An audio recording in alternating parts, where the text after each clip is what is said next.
You know, several years ago, I was in New York City. It was a dark Saturday afternoon.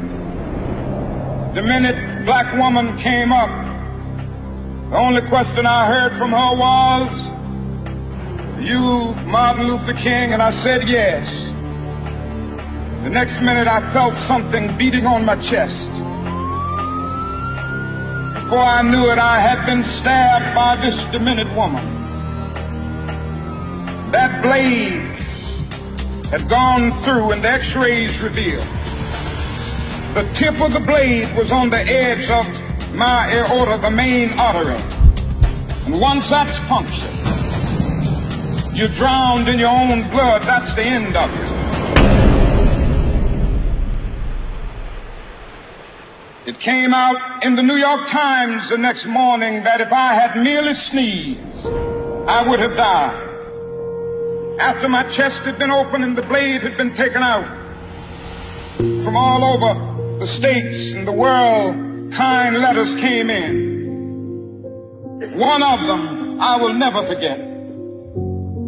I had received one from the president and the vice president. I've forgotten what those telegrams said.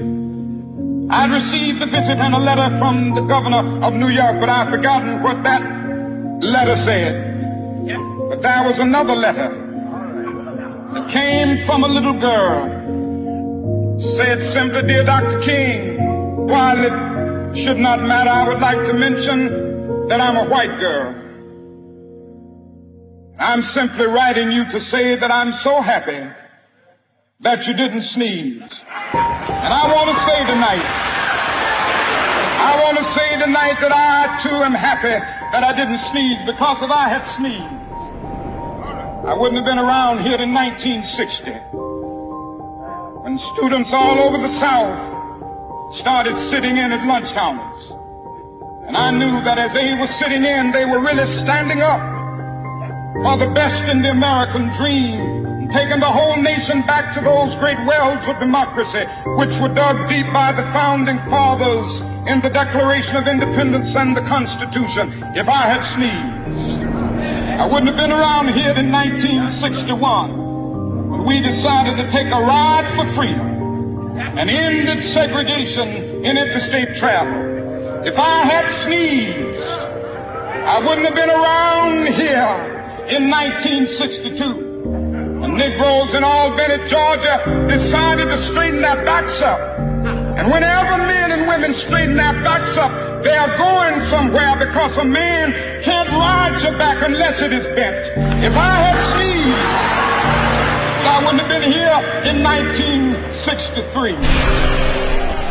Black people of Birmingham, Alabama aroused the conscience of this nation, brought into being the Civil Rights Bill. If I had sneezed, I wouldn't have had a chance later that year in August to try to tell America about a dream that I had had.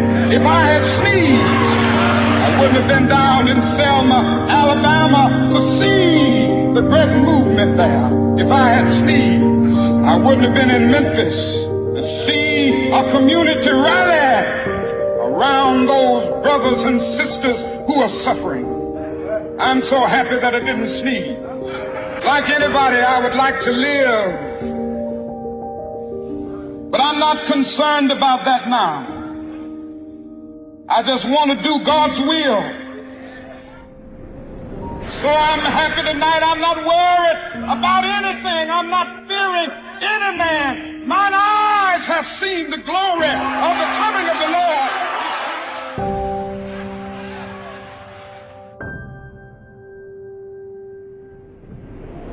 Let us rise up tonight with a greater readiness.